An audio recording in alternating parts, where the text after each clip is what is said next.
আসসালামু আলাইকুম এসএসসি 27-28 ব্যাচের প্রিয় শিক্ষার্থীবৃন্দ। আজকে তোমাদের টাইপ স্পেশাল ক্লাসের গতি অধ্যায়ের সকল জ্ঞানমূলক নিয়ে আলোচনা করব। ইনশাআল্লাহ এই ক্লাস করার পরে তোমরা আর কোনো জ্ঞানমূলকে আটকাবে না, ঠিক আছে? তাহলে দেখো, প্রথমে লিখছি স্থিতি কি। স্থিতি ব্যাপারটা কি? স্থিতি মানে হচ্ছে স্থির।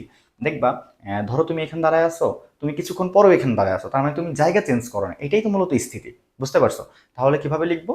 যে পারিপার্শ্বিকের সাপেক্ষে যদি বস্তুর অবস্থানের পরিবর্তন না হয়, অর্থাৎ আশেপাশে যা আছে এগুলো হচ্ছে পারিপার্শ্বিক, এর সাপেক্ষে ধরো আমি হচ্ছে বস্তু, এটা হচ্ছে আমার পারিপার্শ্বিক, এই বোর্ডটা ধরো পারিপার্শ্বিকের সাপেক্ষে বস্তুর অবস্থানের পরিবর্তন হয় না, আমি এখানেই দাঁড়ায় আছি, এটা হচ্ছে স্থিতি। আর গতি কি তাহলে ভাইয়া? গতি হচ্ছে পারিপার্শ্বিকের সাপেক্ষে যদি বস্তুর অবস্থানের পরিবর্তন হয়, ধরো এখানে আছে আমি বোর্ডটা আমার পারিপার্শ্বিক, আমি এখানে, কিছুক্ষণ পর আমি দূরে সরে গেলাম, অর্থাৎ পারিপার্শ্বিকের সাপেক্ষে আমার জায়গার চেঞ্জ হয়ে গেছে, এটা হচ্ছে কি গতি। এখন আসলে প্রসঙ্গ কাঠামো বা প্রসঙ্গ বিন্দু কি?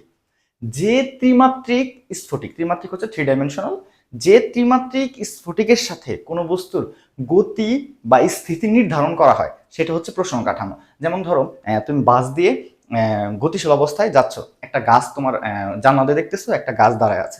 এখন এই গাছের সাপেক্ষে তোমার কাছে মনে হবে কি এই গাছটা মনে হয় গতিশীল, আবার গাছের এখানে যদি কোনো তোমার বন্ধু দাঁড়ায় থাকে দেখবে যে তুমি গতিশীল, অর্থাৎ যার সাপেক্ষে কম্পেয়ার করছো তুমি, জায়গাটা চেঞ্জ হয়েছে বা বস্তুটা আগের জায়গায় আছে, এটা হচ্ছে প্রসঙ্গ কাঠামো। যদি বিন্দু বলে তাহলে প্রসঙ্গ বিন্দুর কথা বলবা। কথায় ক্লিয়ার ভাইয়া? আবার ক্লিয়ার করে দিচ্ছি, যে ত্রিমাত্রিক স্ফটিকের সাথে কোনো বস্তুর গতি বা স্থিতি নির্ধারণ করা হয় সেটা হচ্ছে কি প্রসঙ্গ কাঠামো। এখন আসো পর্যায়বৃত্ত গতি কি। কোনো গতিশীল বস্তু কণার গতি যদি এমন হয় যে এটি নির্দিষ্ট সময় পর পর, খেয়াল করো, পর্যায় মানে হচ্ছে কি সময়, বৃত্ত মানে হচ্ছে কি একটা সার্কেল পূরণ করবে, অর্থাৎ নির্দিষ্ট একটা রুটিন মেনটেন করবে। তাহলে যত গতির সংজ্ঞা আছে সবগুলোতে এটা বলে নিবা যে কোনো গতিশীল বস্তু কণার গতি যদি এমন হয় যে এটি নির্দিষ্ট সময় পর পর নির্দিষ্ট দিকে একইভাবে ঘুরতে থাকে। কি বলছি? কোনো গতিশীল বস্তু কণার গতি যদি এমন হয় যে এটি নির্দিষ্ট সময় পর পর নির্দিষ্ট দিকে একইভাবে ঘুরতে থাকে, এটাকে বলা হয় পর্যায়বৃত্ত গতি। আরেকটা প্রশ্ন আছে, স্পন্দন গতি কি? স্পন্দন গতি হচ্ছে বিশেষ ধরনের পর্যায়বৃত্ত গতি। তোমরা দেখছো পেন্ডুলাম ঘড়ি, ঘড়ির মাঝখানে এরকম এরকম করে দুলতে থাকে, এটা হচ্ছে একটা বিশেষ ধরনের পর্যায়বৃত্ত গতি। তা ওটা কিভাবে বলবো?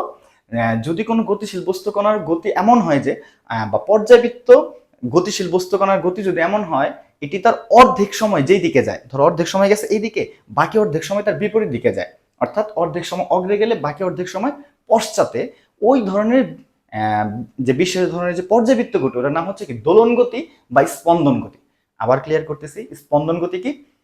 কোনো পর্যাবৃত্ত গতিশীল বস্তু কণার গতি যদি এমন হয় এটি তার পর্যায়কালে, অর্থাৎ মোট সময়ের অর্ধেক সময় যেদিকে যায় বাকি অর্ধেক সময় তার বিপরীত দিকে যায়, এই ধরনের গতি হচ্ছে কি ভাইয়া স্পন্দন গতি বা দোলন গতি। ঠিক আছে? তাহলে পর্যায়বৃত্ত গতি। এখানে আবার গতির সঙ্গে চলন গতি। চলন গতি হচ্ছে ভাইয়া যদি কোনো গতিশীল বস্তু কণার গতি এমন হয় যে ধরো একাধিক বস্তু কণা আছে কিন্তু প্রত্যেকটা দিক সেম, যেমন তোমাদের বই একটা পাখির ছবিতে দেওয়া আছে, অনেকগুলো পাখি কেউ আগে পিছে থাকতে পারে কিন্তু তাদের দিকটা সেম হবে, এটা হচ্ছে কি ভাইয়া চলন গতি। আর ঘূর্ণন গতি কি? নির্দিষ্ট দূরত্ব বজায় রেখে যদি ঘুরতে থাকে, কোনো গতিশীল বস্তু কণার গতি যদি এমন হয় নির্দিষ্ট দূরত্ব বজায় রেখে যদি ঘুরতে থাকে, সমদূরত্ব বজায় রেখা, সেটা হচ্ছে কি ভাইয়া ঘূর্ণন গতি। বুঝতে পারছো? আচ্ছা, রাশি কি? ভৌত জগতে যা কিছু পরিমাপযোগ্য তাই হচ্ছে রাশি। যেমন ধরো আমার হাইট কত, এটা মাপা যাবে। ধরো এখানে কয় কেজি চাল আছে, মাপা যাবে। তোমাকে আমি পানি আনতে বলছি, 20 টাকা দিয়ে পানি নিয়ে আসো, কতটুকু পানি আনবা? 250 মিলি, এটা মাপা যাবে। অর্থাৎ যা কিছু পরিমাপযোগ্য তাই হচ্ছে কি ভাইয়া রাশি। বুঝতে পারছো? আর পরিমাপ কাকে বলে ভাইয়া? এই যে পরিমাপ, কোনো কিছুর পরিমাণ, কোয়ান্টিটি নির্ণয় করাকে বলে পরিমাপ। কথাই ক্লিয়ার? আর যা কিছু পরিমাপযোগ্য না সেটা কিন্তু রাশি না। যেমন ধরো ভালোবাসা, আমি আমার মাকে কতটুকু ভালোবাসি, বাবাকে কতটুকু ভালোবাসি, ভাইকে কতটুকু ভালোবাসি, কাকে কতটুকু ঘৃণা করি, এটা কিন্তু পরিমাপযোগ্য না, তাই এগুলা রাশি না। ঠিক আছে? এরপর আসো দিকের উপর ভিত্তি করে। দিক রাশি দুই ধরনের, একটা স্কেলার, একটা ভেক্টর। ভেক্টর রাশি হচ্ছে বেশি সুনির্দিষ্ট। যেমন ধরো আমি এখানে পড়াচ্ছি, আমি বললাম তুমি, তোমার নাম ধরো জৈনক, একটা নাম ধরে নিলাম, ধরো তোমার নাম হচ্ছে শাকিল, আমি বললাম শাকিলের বাসা এখান থেকে কোথায়, তুমি আমাকে বললা যে স্যার বা ভাইয়া আমাদের বাসা হচ্ছে এখান থেকে আপনি 100 মিটার সামনে, 100 মিটার গেলে আমার বাসাটা খুঁজে পাবেন। এখন 100 মিটার বলছো, তুমি শুধু মান বলে দিছো, তুমি কিন্তু আমাকে দিক বলে দাও না। এখন ডানে রাস্তা আছে, বামে আছে, সামনে আছে, পেছনে আছে, তুমি কি সুনির্দিষ্ট করে বাসা বলছো? 100 মিটার গেলেই কি আমি তোমার বাসা পাবো? অবশ্যই পাবো না। তার মানে এটা হচ্ছে স্কেলার রাশি। যে রাশির শুধুমাত্র মান আছে সেটা হচ্ছে কি স্কেলার রাশি। আর যে রাশির মান ও দিক আছে, তুমি যদি আমাকে বলে দিতা যে ভাইয়া আপনি কোচিং থেকে উত্তর দিকে 100 মিটার গেলে যে নীল কালার বিল্ডিংটা দেখবেন এটা হচ্ছে আমাদের বাসা, তার মানে কি তুমি দিকটা উল্লেখ করে দিছো, মানও বলে দিছো এবং দিকও বলে দিছো। অর্থাৎ যে রাশি প্রকাশ করতে মান ও দিকের প্রয়োজন সেটা হচ্ছে কি ভাইয়া ভেক্টর রাশি। বুঝতে পারছো? আবার এই রাশিকে আবার দুই ভাগে ভাগ করে, সেটা হচ্ছে মৌলিক রাশি ও লব্ধ রাশি বা যৌগিক রাশি। যে রাশি স্বয়ংসম্পূর্ণ, এই মৌলিক রাশি হচ্ছে টোটাল ভাইয়া 7টা। মৌলিক রাশি কয়টা? এই মৌলিক হচ্ছে ভাইয়া কয়টা? মৌলিক 7টি। এই মৌলিক রাশি কাকে বলে?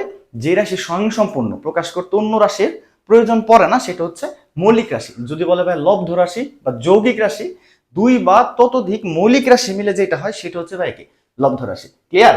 আচ্ছা, তারপর বলো সরণ। সরণ কাকে বলে? সরণ হচ্ছে একটা ভেক্টর রাশি।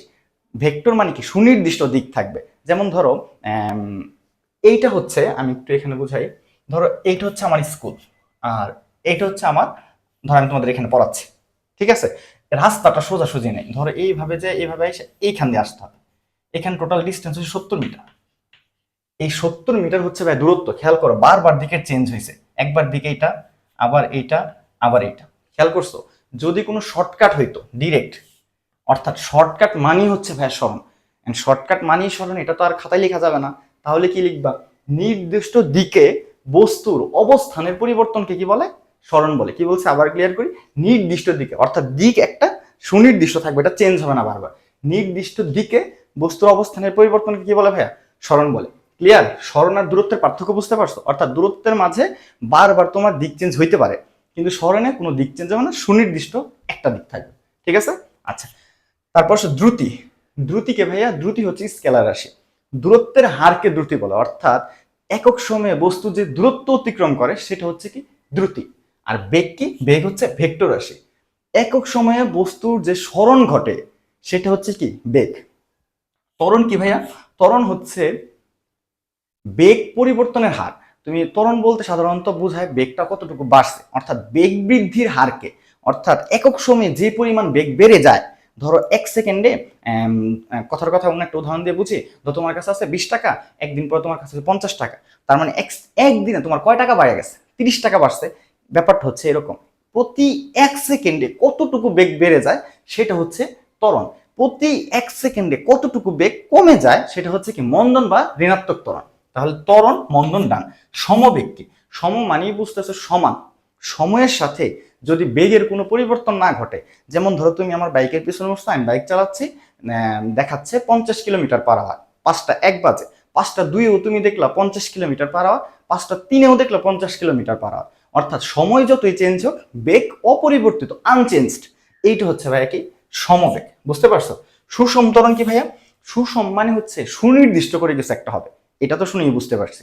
যদি এমন হয় সময়ের সাথে বেগ নির্দিষ্ট করে বাড়ে, যেমন ধরো 5টা 1-এ দেখলা বেগ আছে 20 কিলোমিটার/আওয়ার, 5টা 2-এ দেখলা হয়েছে 30 কিলোমিটার/আওয়ার, 5টা 3-এ দেখলা 40 কিলোমিটার/আওয়ার।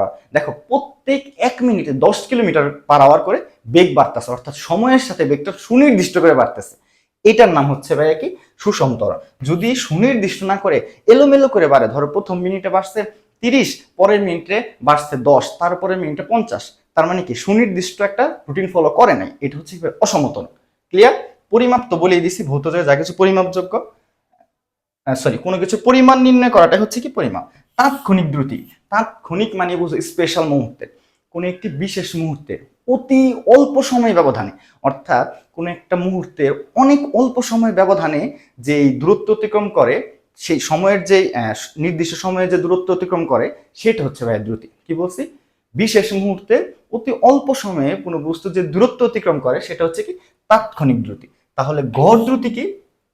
গড় দ্রুতি হচ্ছে ভাইয়া মোট দূরত্বকে তুমি সময় দিয়ে ভাগ করলে যেটা পাবা। বুঝতে পারছো? মোট দূরত্বকে সময় দিয়ে ভাগ করলে যেটা পাবা সেটা হচ্ছে কি গড় দ্রুতি। সাধারণ আমরা গড় বলতে যা বুঝি, প্রথম মাসে ইনকাম 20,000, তারপরে মাসে 10,000, পরের মাসে 20,000, তাহলে তোমার গড় ইনকাম কত? তুমি টোটাল ইনকাম যোগ করে 3 দিয়ে ভাগ করবে না? ব্যাপারটা হচ্ছে ওই রকম। আচ্ছা, চলন গতি, ঘূর্ণন গতি বুঝেছি। মাত্রা কি ভাইয়া? মাত্রা হচ্ছে ভৌত রাশিতে উপস্থিত মৌলিক রাশির সূচক বা পাওয়ার। মেইন কথা হচ্ছে কি ভাইয়া, মৌলিক রাশির সূচক বা পাওয়ার, অর্থাৎ পাওয়ারে যেটা থাকে এইটাকে বলা হয় মাত্রা। ক্লিয়ার ভাইয়া?